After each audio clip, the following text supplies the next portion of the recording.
المرسلين أما بعد فأعوذ بالله من الشيطان الرجيم بسم الله الرحمن الرحيم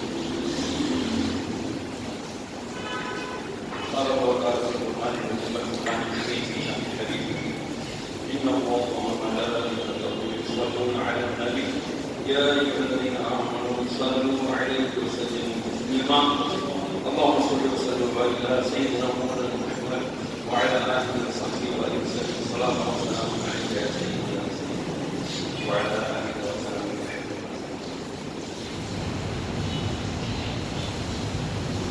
اللہ عز و جل کا احسان کہ جس نے ہمیں جمعۃ المبارک عطا فرمایا اور جمعۃ المبارک میں ہمیں اپنے گھر آنے کی توفیق عطا فرمائی. یہ اللہ کی توفیقات میں سے ہے اور جب اللہ کی توفیق میسر آئے تو بندے کو اس پر شکر ادا کرنا چاہیے. ماہ رجب المنجب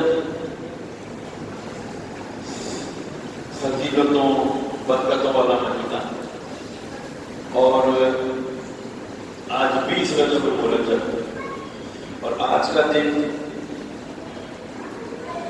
بی بی سکینہ بنت امام حسین رضی اللہ تعالیٰ عنہ کا جنم دن بھی آپ کی برتھ ڈے ہے یا آپ کی پیدائش کا دن ہے. اور 22 رجب المنجب ہمارے ہاں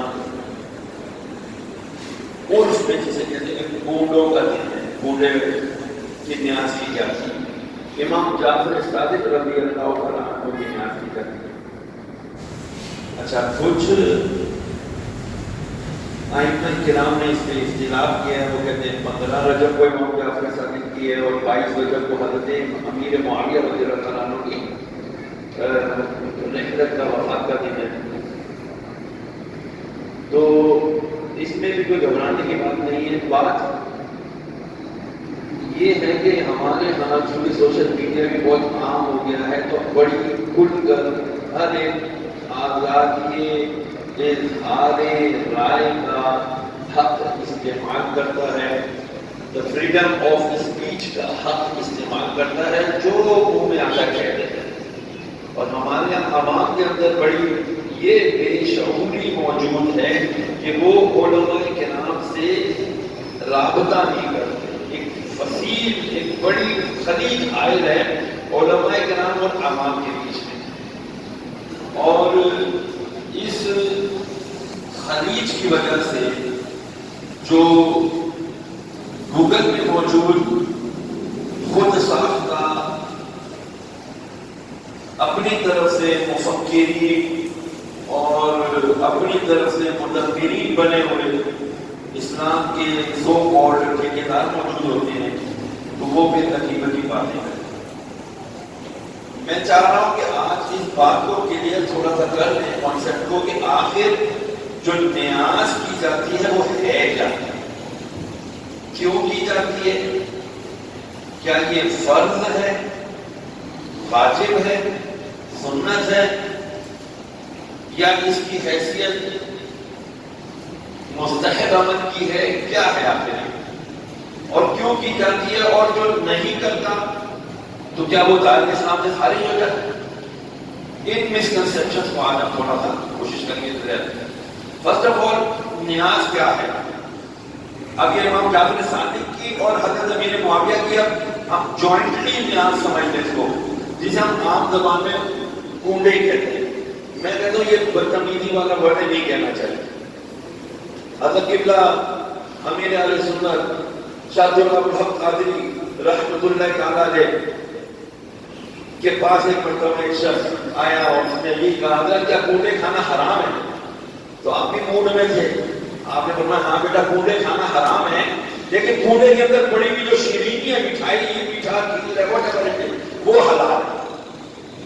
تو کیونکہ گھر میں مٹی کا کنڈا کھائیں گے آپ مطلب مر جائیں گے, پیٹ خراب, آپ کا گلا خراب, کچھ نہ کچھ ہو جائے گا, آپ کو نقصان پہنچے گا. ہمارے یہاں اس کنسپشن یہ ہے کہ جی پتہ نہیں کنڈے کرتے ہیں. بعض لوگ کہتے ہیں جی وہ حرام ہو گیا, غلط ہو گیا. یا قرآن پڑھنا کہاں سے حرام ہو گیا مجھے بتائیں. اگر کسی میٹھی چیز کے اوپر یا کھانے کے اوپر یا کسی مٹھائی کے اوپر یا کسی بھی چیز پر اگر آپ نے سورہ فاتحہ پڑھ لی, 3 بار سورہ اخلاص پڑھ لی, تو یہ کہاں سے حرام ہو گیا. اور یہ کہہ دیا کہ جی میں نے یہ جو کچھ پڑھا یہ میں نے اللہ عز و جل کی بارگاہ میں ہدیۃ تحفۃ پیش کیا، نبی کریم علیہ الصلوۃ والسلام کی بارگاہ میں ہدیۃ تحفۃ پیش کیا کہ حضور نبی کریم علیہ الصلوۃ والسلام کو اس کا ثواب پہنچے، خلفائے راشدین کو پہنچے، تمام صحابہ کرام، امہات المومنین، ازواج مطہرات، تمام تابعین، تبع تابعین، غوث، قطب، ابدال، کل مسلمین والمسلمات والمؤمنین والمؤمنات کو پہنچے، تو اس کے اندر کیا گناہ ہو گیا، کیا حرام ہو گیا، کیا برائی ہو گئی، قرآن کا ثواب پہنچانا۔ تو الحمدللہ ثم الحمدللہ نبی کریم صلی اللہ علیہ وسلم نے خود ثابت ہے۔ حضرت سعد رضی اللہ تعالیٰ عنہ کہتے ہیں یا رسول اللہ میں اپنی ماں کو ثواب پہنچانے والا کیا کام کروں؟ ان کی والدہ کا انتقال ہو گیا تھا۔ حضور نے فرمایا کوئی بھی ایسا کام جس سے مسلمانوں کو نفع ہو وہ تیری ماں کو اس کا ثواب پہنچتا رہے گا۔ تو انہوں نے کہا یا رسول اللہ میں فلانا کنواں اپنی ماں کے لیے اِسارے ثواب رکھتا ہوں، خرید کے میں مسلمانوں کے لیے اس کو فری کر دیتا ہوں۔ اس وقت پانی کی کمی تھی، کنویں نہیں ہوتے تھے میٹھے پانی کے، اور مسلمانوں کا پانی کی انتہائی شارٹیج ہوتی تھی۔ انہوں نے کہا یا رسول اللہ یہ سبیل کر دی میں نے، یہ اللہ کی راہ میں نے اپنی ماں کے لیے اس کا ثواب۔ حضور نے فرمایا فلاں کنواں یہ حضرت سعد کی والدہ کے لیے ہے، اس کے لیے ثواب جاری ہے، جب تک لوگ اس سے پانی پیتے رہیں گے اس کی والدہ کو اس کا اِسارے ثواب کو پہنچتا رہے گا۔ تو اِسارے ثواب کرنا اس کی شرعی حیثیت جائز ہے۔ رہی یہ بات کہ جی آپ موقع کی نیاز کرتے ہیں بہت ثواب کا کام ہے، نہیں کرتے تو کوئی گناہ نہیں ہے۔ اگر آپ نیاز نہیں کرتے، اِسارے ثواب کسی کو نہیں کرتے تو آپ گناہ گار نہیں ہیں، البتہ بہت بڑی سعادت سے، بہت بڑے ثواب سے اپنے آپ کو صاف صاف محروم کرتے ہیں۔ مثال دیجیے، آپ سے کہا جائے کہ بھائی آپ کی جو گاڑی ہے نا یہ بہت اچھی ہے، میں آپ کو ایک ایسا کارڈ دے رہا ہوں، یہ کارڈ لے جائیں، آپ کسی بھی پیٹرول پمپ سے اپنی ٹینکی فل کراتے ہیں، میری طرف سے اجازت ہے۔ آپ بولے یار چھوڑو میں نہیں بیٹھتا ہوں، اپنا ڈر رہا ہوں اپنے پیسوں سے۔ تو لوگ کہیں گے یار فری کی اپرچونٹی مس کر رہا ہے۔ تو فری کی اپرچونٹی مس کرنا برائی اس سینس میں ہے کہ اپنا نفع ہو گیا، بندہ نفع نہ حاصل کرے تو پھر ظاہری بات ہے وہ کیا کہیں گے آپ کیوں مجھے سوچیں۔ یاد رکھیے گا نوافل جو ہے، نوافل جو نماز کے بعد پڑھتے ہیں اکثر ہم نہیں پڑھتے، انکلوڈنگ می، ہم اکثر نماز کے بعد نوافل نہیں پڑھتے۔ نفل ہی تو ہے، پڑھیں گے تو ثواب ہے، نہیں پڑھیں گے تو گناہ نہیں۔ بالکل ایسا ہی ہے، پڑھیں گے تو ثواب ہے، نہیں پڑھیں گے تو گناہ نہیں۔ علماء محققہ محدثین محققین نے کہا ہے، کتابوں میں لکھا ہے کہ کل قیامت کے دن اس بندے کو شرمندہ کیا جائے گا۔ موقع بھی تھا، ٹائم بھی تھا، پھر بھی نہیں پڑھا، شرمندہ کیا جائے گا۔ گناہ نہیں ہے، اس میں کوئی سزا نہیں ملے گی، شرمندگی۔ اور آج ہم شرمندگی سے بچنے کے لیے کیا کیا کرتے ہیں، یا فلانے ایم ایل اے کے پاس جا رہے ہیں، ایم پی کے پاس جا رہے ہیں، کپڑے صحیح ہونے چاہیے، ٹھیک لگ رہا ہوں، ٹپ ٹاپ لگ رہا ہوں، ذرا سا ہمیں کوئی کبھی اور کوئی آپ شرمندگی ہو جائے گی۔ اگلے گزرے اس نے بولا بھائی تھوڑی دیر داغ لگا ہوا ہے، کپڑے تو صاف پہن کے آتا، تو ہمیں شرمندگی ہوگی، تو فیل شیم، ہم اس کو بہت زیادہ برا سمجھتے ہیں۔ تو جب قیامت کے دن ہمیں شرمندگی ہو سکتی ہے تو ہمیں نوافل پڑھتے رہنا چاہیے۔ آئیے حضرت ربیعہ بن عاص رضی اللہ تعالیٰ عنہ، یہ حضور نبی کے لیے میں نے سب سے غلام، اللہ ایک دن تہجد میں حضور نبی کریم علیہ السلام کو وضو کرا رہے ہیں، حضور علیہ السلام کا دریا رحمت جوش پر آیا، فرمایا چل ربیعہ، اے ربیعہ مانگ، سوال کر، کیا مانگتا؟ عرض کی یا رسول اللہ موافقت، اسی طرح رفاقت چاہتا ہوں جنت میں کہ میں اسی طرح آپ کو وہاں پر جو وضو کراتا ہوں، آپ کی خدمت کرتا ہوں۔ فرمایا عطا کیا، اور مانگ کیا مانگتا ہے؟ یا رسول اللہ اسی طرح آپ کی رفاقت چاہتا ہوں جنت میں۔ عطا کیا، اور کیا مانگتا ہے؟ تیسری دفعہ بھی کہا یا رسول اللہ مجھے اسی طرح آپ کی رفاقت چاہیے جنت میں۔ میرے آقا نے فرمایا عطا کیا، اب یہ اگلا جملہ سننے والا ہے، اب تم طویل سجدے کر کے میری مدد کرو، عبادت کثیر کریے، طویل لمبے لمبے سجدے کریے میرے ساتھ، نوافل کی کثرت کر کے میرے ساتھ مدد کرو۔ میں کیسے میں بولا یہ دیکھو میرا آیا میرا غلام، یہ نوافل پڑھتا تھا، یہ میری عبادت، تیری عبادت کرتا تھا، میرے کہنے پر اس نے عبادت کی اور خوب زیادہ طویل سجدے کی۔ کیوں؟ رسول اللہ علیہ وسلم نے اتنا زیادہ جو اعمال صالحہ کی طرف توجہ کرائی، کیوں؟ آقا جانتے تھے صلی اللہ علیہ وسلم کہ امتی بڑے ہی نکمے ہیں، نکھٹو ہیں، نااہل ہیں، سارے بیٹھ کے سارا دن موبائلوں میں، ساری رات موبائلوں میں انہوں نے گزارنا ہے۔ جب موبائل نہیں تھے پھر کیا کرتے تھے؟ پھر ساری رات تاش کی محفلیں چلتی تھی۔ اچھا جس سے پہلے جب تاش نہیں تھا زمین پہ بیٹھ کے، میں ایک دفعہ بہت پہلے کی بات بتا رہی ہے، 18 پنجابی نہیں میٹھا گھر کے پاس تھا، میں کسی بزرگ سے ملنے گیا، اوپر سے رات کو 2:30-3 بجے کے قریب، یا شاید سے کم وقت کوئی 1-1.5 گھنٹے، تو وہاں بابے بڈھے بیٹھے ہیں، اب وہ باتیں کرنے میں بھی ہاں کرو چھوٹا باپ آنے کی گڈی اچھی جعفر کی اچھی کہ کبھار کی اچھی، ہاں لگاؤ، اس بات میں سٹا لگ رہا ہے، اس بات میں چوہا لگ رہا ہے کہ بتاؤ اب جعفر پہلے آئے گا یا غفار پہلے آئے گا؟ کہانی بری بلا حول، بھاؤ لگ رہا ہے، سٹے لگ رہے، ہاں کرو چھوٹا، کرو چھوٹا، آپ کیا بولتے ہو، اس میں بھاؤ لگ رہا ہے، جس کی گاڑی آ گئی وہ بس اس کے فضول کاموں کے لیے انسان ہمیشہ متحرک رہتا ہے، اپنے آپ کو کریٹو کاموں میں اللہ تعالیٰ کی عبادت کے اندر مشغول کرنے میں ہمیشہ بندے کو سستی آتی ہے۔ اسی لیے میرے آقا نے فرمایا تم کچھ نہ کچھ کرتے رہو، کوئی نہ کوئی پازیٹیو ایکٹیویٹی میں مشغول رہو۔ کیا کرو؟ تسبیح فاطمہ پڑھ لو، سبحان اللہ سبحان اللہ سبحان اللہ، ہر نماز کے بعد پڑھ لو۔ کتنا ٹائم لگتا ہے؟ 1 منٹ، 1.5 منٹ، 2 منٹ، کیا ملے گا ثواب؟ بہت بڑا مشہور واقعہ ہے، حضور کی صاحبزادی شہزادی مولانا فاطمہ الزہرا رضی اللہ تعالیٰ عنہا آپ کے پاس مولانا کچھ آئے، کہتے ہیں فاطمہ آج بہت سارے غلام اور کنیزیں آئی ہیں حضور کے پاس، تم اتنی محنت کرتی ہو، مشکیدہ پانی کا بھر کے لاتی ہو، چکی پیستی ہو، ہاتھوں میں یہ حال ہو گیا، جب ایک کنیز لے آؤ، ایک ملازمہ لے آؤ، خادمہ لے آؤ اپنے لیے۔ سرکار نے سب کے پاس پہنچتی ہے، آج کرتی ہے بابا جان سنا ہے آج آپ کے پاس غلام ملازمہ کنیزیں آئی ہیں، ایک کنیز مجھے بھی نہ سننا۔ سرکار نے سب نے پہلے تو کھڑے ہو کر اس سے بات کیا، ماتھا چوما پیچھے لا دیا، چادر بچھائی بچھا دیا۔ یہ دیکھو باپ اپنی بیٹی کا اس طرح استقبال کرے، کتنی محبت کا اظہار کیا میرے آقا نے۔ اللہ پھر فرمایا بیٹی بیٹھو، بیٹھ گئے، ارشاد فرمایا کہ یہ دنیا کے لوازمات ہیں اور ہم دنیا کے لوازمات تعیشات یہ ہمارے لیے نہیں ہے، ہمارے جنت کی ابدی سرمدی نعمتیں ہیں۔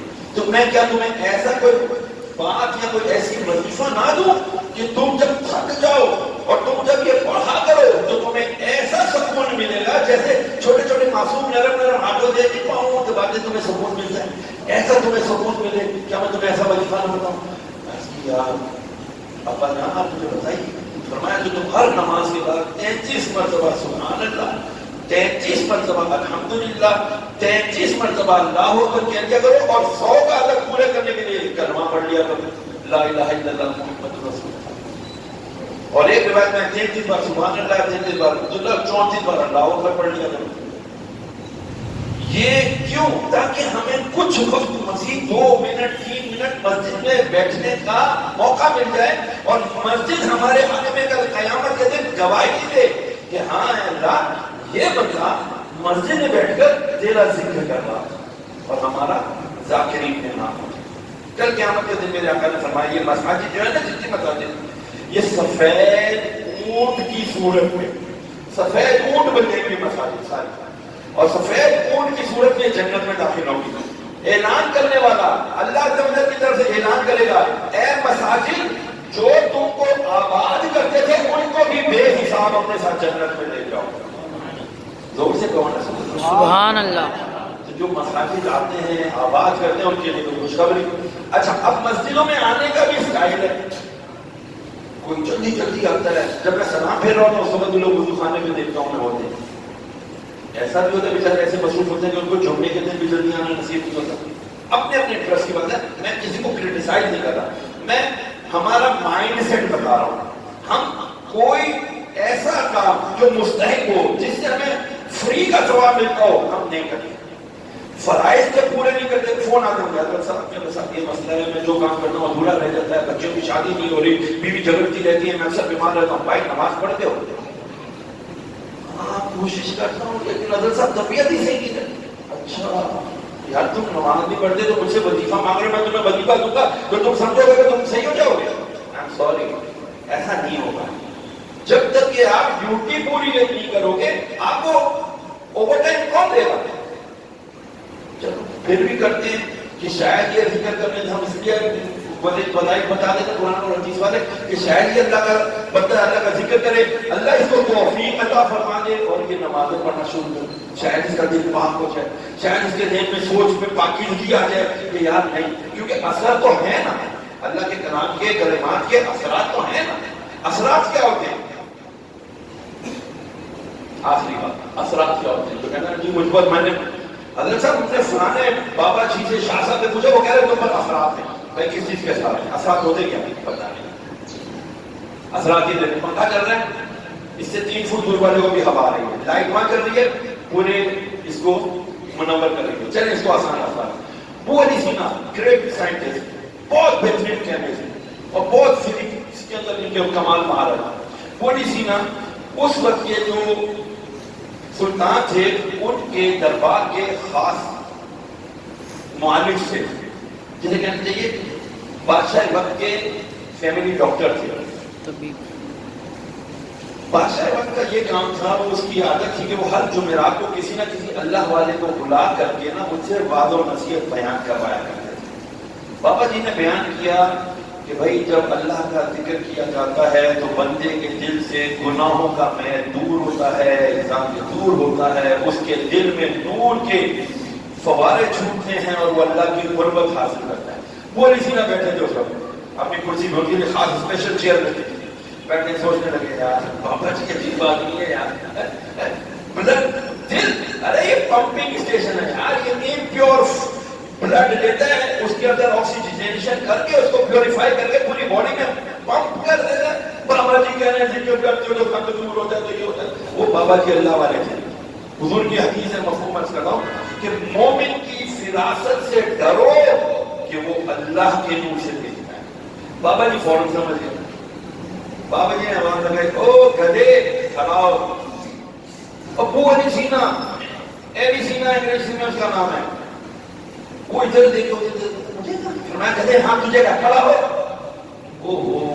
اب تو غصے کے مارے بادشاہ وقت کا فیملی ڈاکٹر، خاص اور خاص دوست، آنکھیں سرخ، گلے کی رگیں پھول گئی، ہاتھوں میں یوں مٹھیاں بن گئی، پوری باڈی کو اس کی نا ایک دم ٹینشن آ گئی. فرمایا بیٹھ جا بیٹھ جا بیٹھ جا. ارے بیٹا تجھے فقط 2 مرتبہ گدھا کہا. کتنی مرتبہ گدھا کہا؟ 2 مرتبہ. تیرا کیا حال ہو گیا؟